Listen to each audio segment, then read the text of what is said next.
Color splashes in the night, dancing lights just feel so right.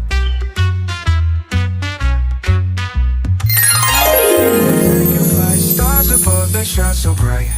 For this tutorial, I'm still using Adobe After Effects. Simply drag the files to the left panel and down to the composition panel. Nag-shoot ako ng video gamit ang old filter sa TikTok. And yung isang clip naman is yung normal na face ko. So, dinikrease ko lang yung opacity para makita ko kung ano yung part ng video ang i-freeze frame natin. Bago ang lahat, mag-Boris Mocha muna tayo para matrack natin yung movement ng frame. Medyo natagalan ako sa pag-track ng frame na to, kaya go back and forth lang kayo. And ganun talaga, trial and error. Na-track na, just save and close. Pagbalik sa main composition, mag-insert ka lang ng null object. Then we will create track data. Click corner pin with motion blur support and the null object. And then apply export. Lumabas na po yung keyframe ng Boris Mocha na naka-pair na sa ating null object. Ganyan yung magiging itsura niya pag hindi pa natin kinwrap yung mismong frame. Yung clip na ito ay naka-paired din sa null object. So yung ating second clip ay i-rotoscope natin. Duplicate lang natin yung file and double-click para mapunta tayo sa layer para maggawa tayo ng rotoscope, excluding yung laman ng frame. Nagdagdag din ako ng mga